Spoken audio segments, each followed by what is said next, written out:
Good evening and welcome to NTD UK News. I'm Stuart Lees. Here are today's top stories.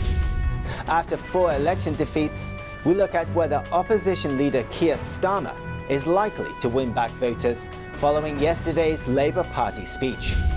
Economists warn of an unemployment spike as the £70 billion furlough scheme ends today. Nearly 1 million people still receiving support face uncertainty. And the government is set to force a Chinese firm to sell its £4 billion stake in a proposed nuclear plant as Chinese involvement in critical infrastructure comes under scrutiny.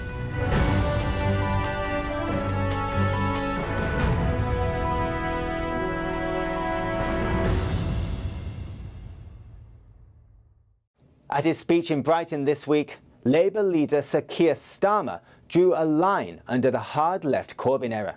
He hit out at Prime Minister Boris Johnson and praised former Prime Minister Tony Blair.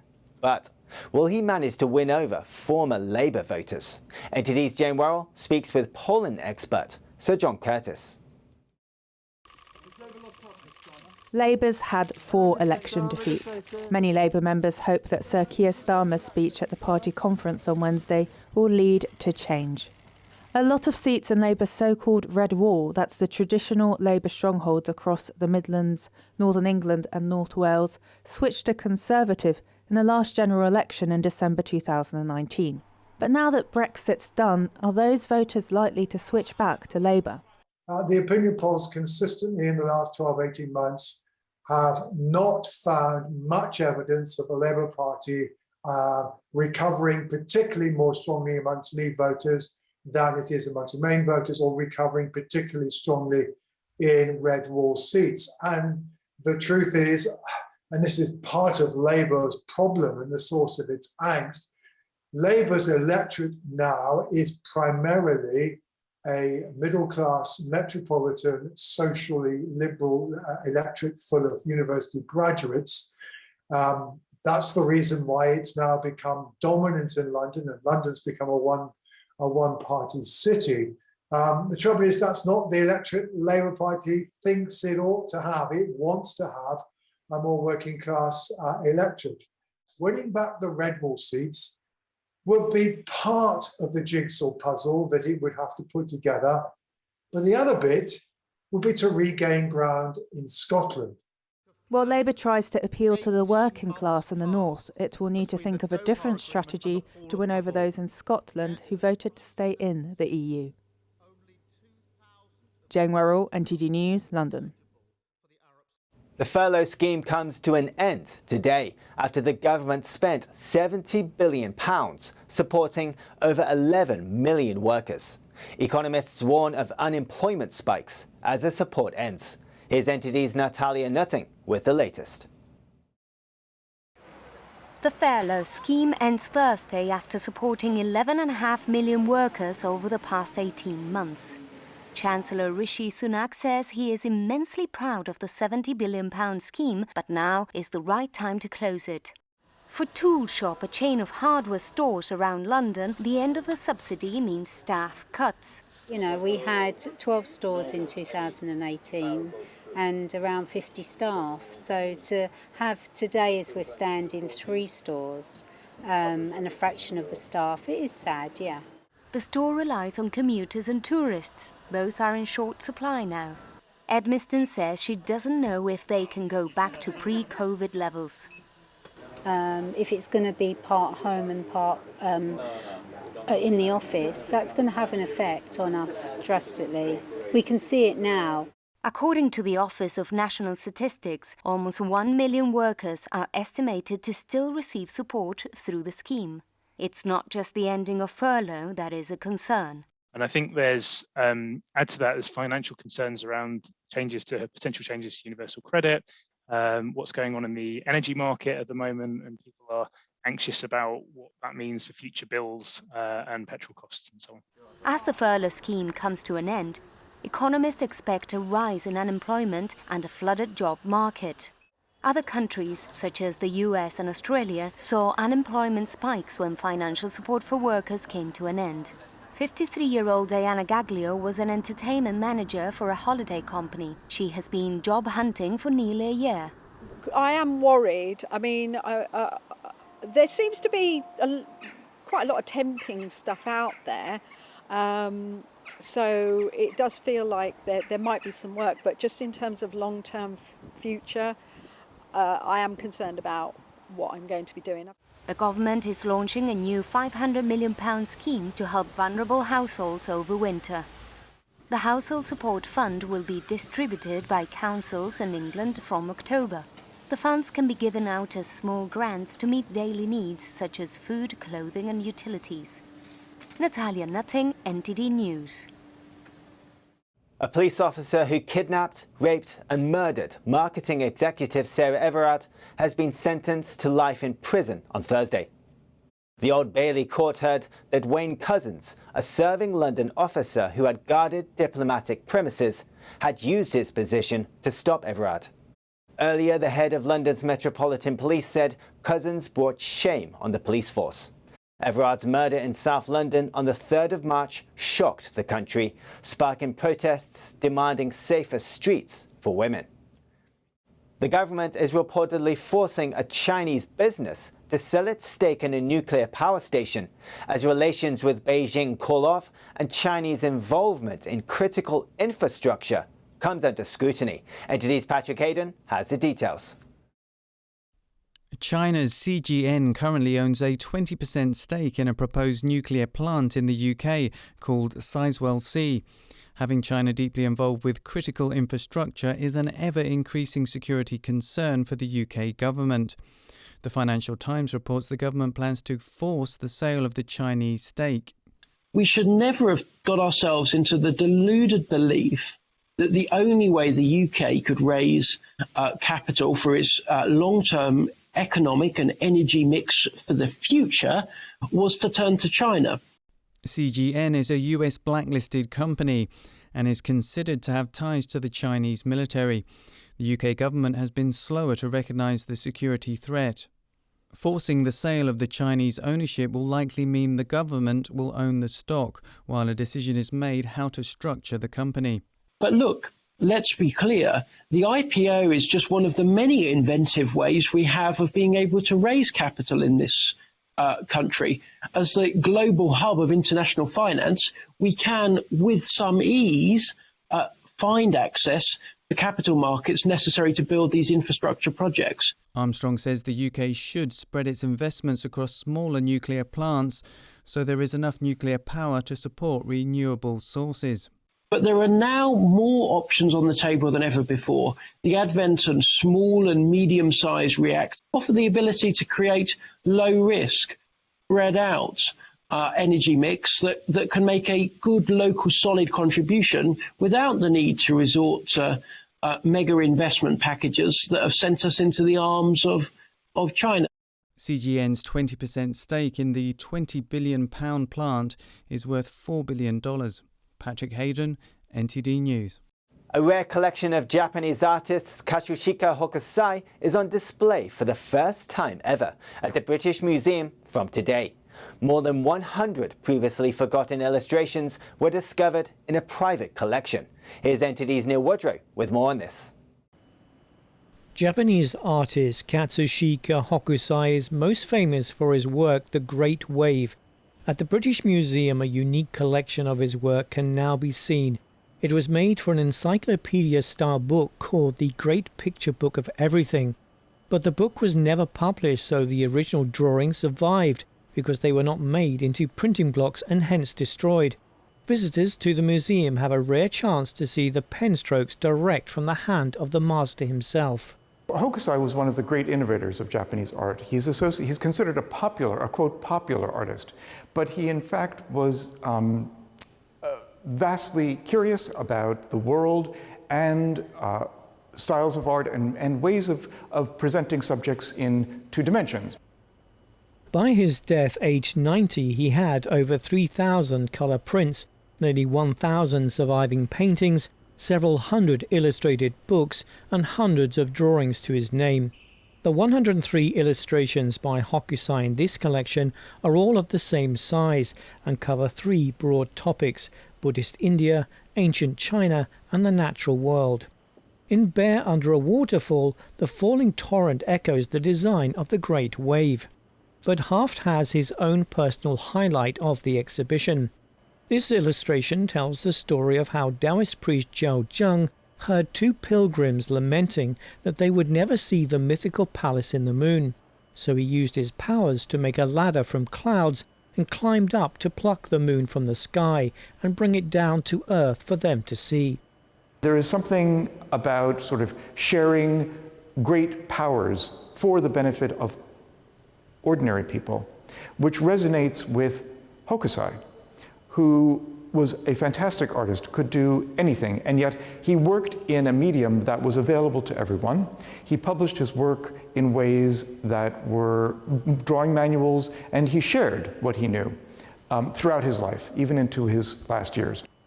It's thought Hokusai worked on the Great Picture Book of Everything illustrations from the 1820s to 1840s, towards the end of his long life.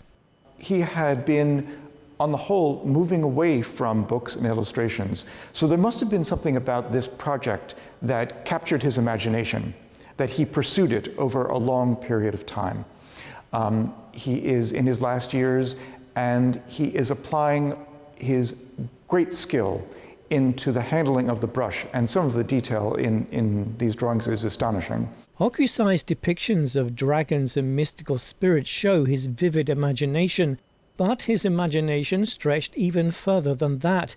In parallel with current times, international travel was impossible for people like him. But it wasn't a pandemic that kept him on Japanese soil. It was a ruling by the Tokugawa shogun government of the time. They had banned ordinary people from traveling. Foreigners, a few foreigners were allowed in. Dutch traders came in, Chinese traders came in. But beyond that, Japanese could not leave Japan. So this is Hokusai also imagining worlds beyond Japan. Shows him in free play of imagination, because some of the stories would have been familiar, but Hokusai reimagines them in his own way. The exhibition, Hokusai, the Great Picture Book of Everything, opens on Thursday the 30th of September and runs until the 30th of January next year. Neil Woodrow, NTD News. Still to come, actor Daniel Craig steps down as the world's most famous spy and the longest-serving 007. His final Bond film hits UK cinemas today. That and more after the break.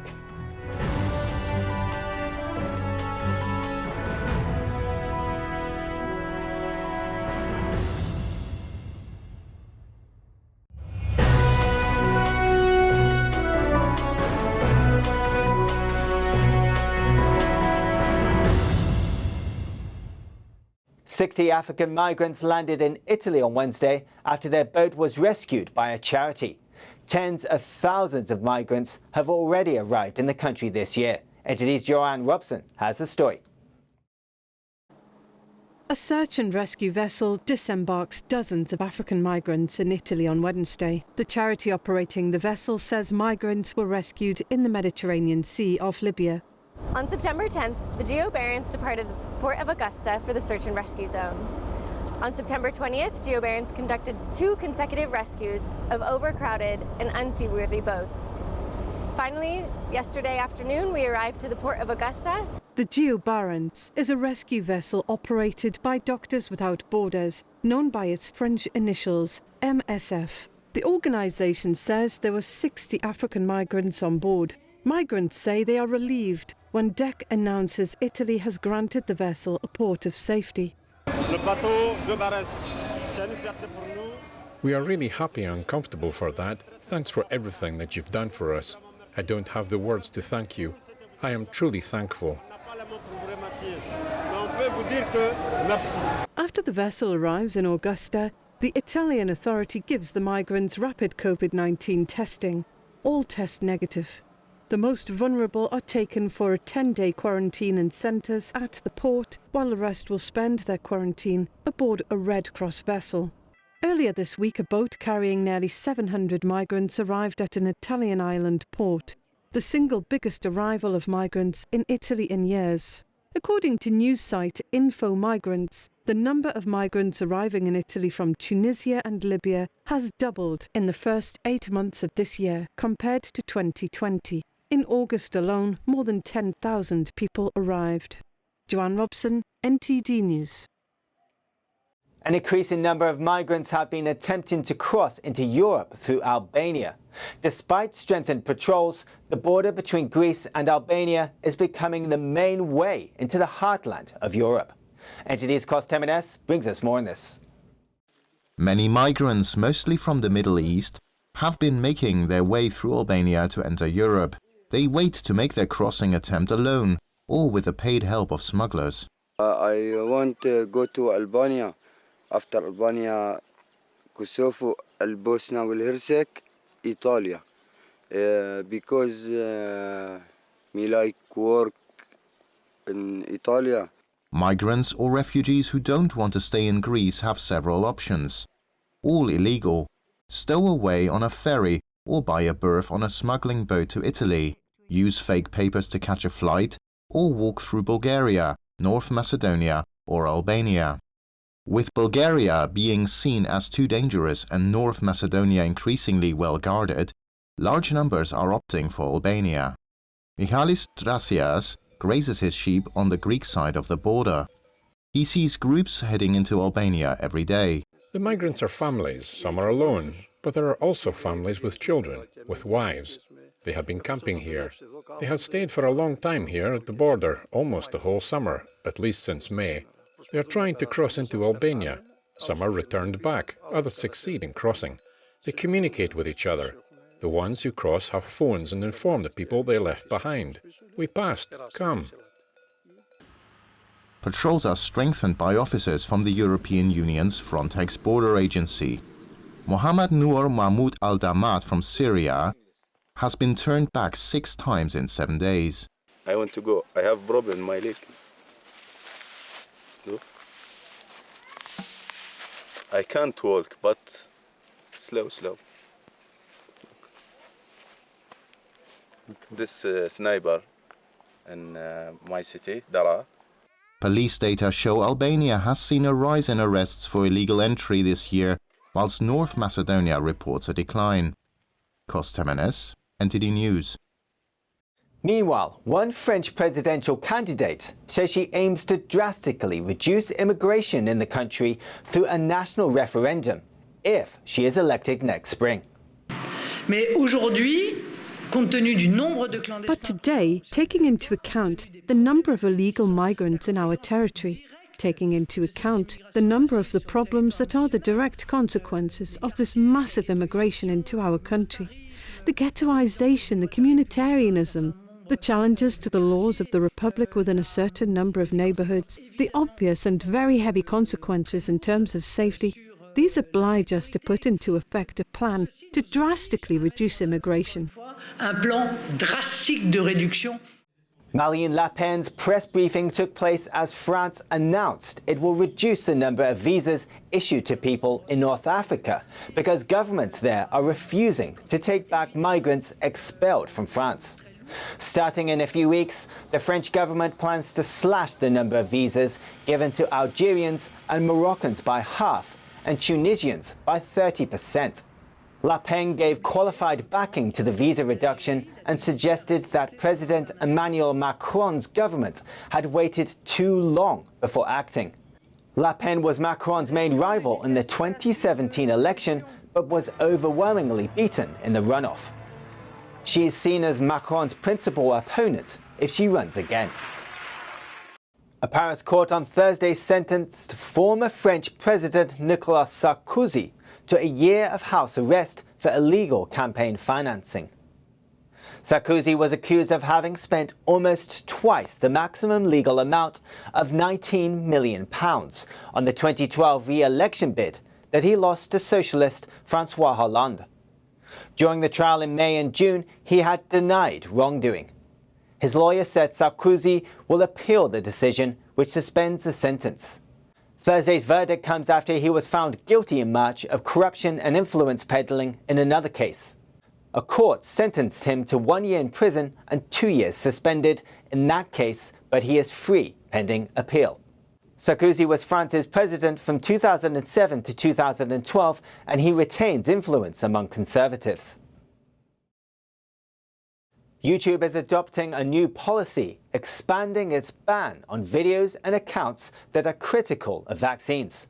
The tech giant says people cannot upload videos that promote vaccine hesitancy or claim that vaccines are harmful or ineffective. NTD's Eddie Aiken has the story. True or false? Telling your viewers that vaccines do not reduce risk of contracting illness. YouTube announced in a statement on Wednesday they are expanding their medical misinformation policies.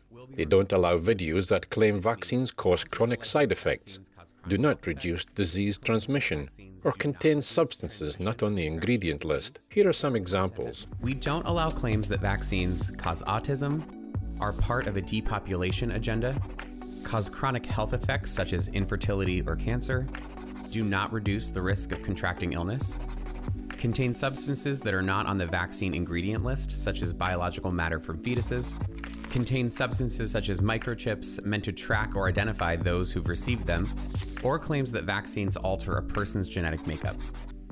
The policy is already in effect. It applies to all vaccines approved by health authorities and the World Health Organization, not just COVID-19 vaccines. YouTube says since last year, they've removed over 130,000 videos for violating their COVID-19 vaccine policies. The company calls them harmful vaccine content. Health authorities like the World Health Organization have given clear medical guidance on the safety, efficacy, and ingredients of approved vaccines. YouTube will allow videos about vaccine policies, new vaccine trials, historical vaccine successes or failures, and personal testimonials, but it cannot show a pattern of promoting vaccine hesitancy. If you violate this policy for the first time, you will get a warning, and then a strike the next time. If you get 3 strikes in 90 days, YouTube will terminate your channel. On Wednesday, YouTube announced it had terminated the accounts of several prominent influencers who hold alternative views on the COVID-19 vaccine. Eddie Aitken, NTD News. And YouTube's COVID-19 policies have led to a major dispute with Russia. The Kremlin is threatening to ban Google's video hosting platform after it shut down 2 channels from Russia's state broadcaster. YouTube claims the channel spread COVID-19 misinformation. Here's NTD's Joanne Robson with the details. Russia on Wednesday threatened to retaliate against both YouTube and Germany. That's after YouTube shut down 2 German-language channels from Russian state broadcaster RT, saying they had breached its COVID-19 misinformation policy. YouTube had already issued strikes and suspended the channel from uploading new videos for a week. An RT reporter explained what the videos in question talked about. Criticism of the government's approach of the pandemic voiced by other medical experts, not by journalists. So to claim that this was medical misinformation, misinterpretation, well, in the eyes of RT Deutsch, that's debatable. Now, Russia's communications regulator says it will block access to YouTube if the tech giant doesn't restore the videos. The Russian Foreign Ministry alleges YouTube collaborated with the German government, a charge Germany denies. Wir haben diese Entscheidung von YouTube zur Kenntnis genommen. I want to say in crystal clear terms that this is a decision by YouTube, and the German government or representatives of the German government have nothing to do with this decision. So anyone who alleges that is putting together a conspiracy theory. Haben diese Entscheidung nichts zu tun. Wer das also behauptet, der bastelt sich eine Verschwörungstheorie zurecht. RT calls the ban an act of media war by Germany. One of the channels, RT Deutsch, had over 600,000 followers and operated primarily in Germany. German security services say they consider RT to be a propaganda arm of the Russian state. Joanne Robson, NTD News. Sweden eased its COVID-19 restrictions on Wednesday, removing most legal limits on public venues such as restaurants, theatres and stadiums.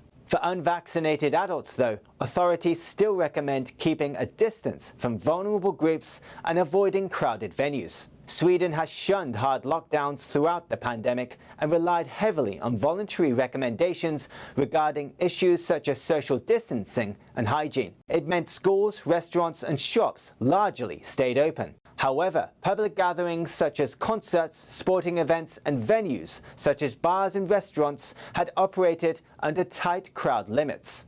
Sweden's COVID-19 deaths per capita are less than many European countries that employed hard lockdowns. The government says it's not ruling out introducing domestic vaccine passports. Actor Daniel Craig is stepping down from fictional international spy business with No Time to Die as his last Bond film. It premiered at London's Royal Albert Hall on Tuesday and opens at UK cinemas today. NTD's Eddie Aiken takes a look at Bond's global appeal. Daniel Craig is the longest-serving 007, with a licence to kill since 2006. Now, after 15 years, Craig is ready for a martini, shaken, not stirred. We saw with Daniel Craig, but we continue to see with Daniel Craig, but particularly in the first two films, Casino Royale and Quantum of Solace, is an actor's actor committing entirely to this role, not as some sort of parodic centerpiece in the way Roger Moore did, where it's high parody, high jinks, all that kind of stuff. Bond's greatest role issue has been age. At 42, Pierce Brosnan was the oldest to do his first Bond. Roger Moore was in his late 50s by the time he finished his last Bond, View to a Kill. All have left their mark on the character. There's an amazing intensity in his eyes where it's like he wants to scream, but he breathes very heavily, and you see that constraint. And in some ways, this is my kind of go-to scene when talking about this kind of thing, because Bond is nothing if not a kind of constrained idea or emblem of kind of British masculinity, the sort of stiff upper lipness. The title holder for the best Bond of all time will always be hotly contested, but Sean Connery was the first, and for some, the best. Obviously, we're looking at something like Skyfall for the most commercially successful Bond film of all time.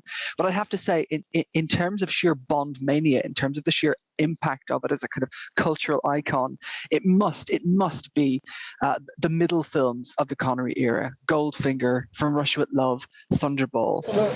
There has been intense speculation about whether the character can remain the same and still appeal to new generations of moviegoers. But audiences will have to wait in anticipation for the next Bond. Eddie Aiken, NTD News. That's it news for today, and thanks for tuning in. I'm Stuart Lees.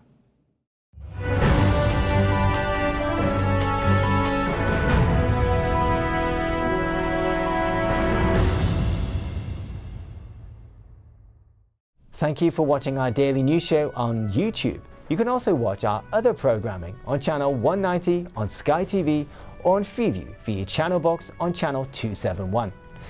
In the meantime though, please give this video a like and hit subscribe to our channel. Have a good day.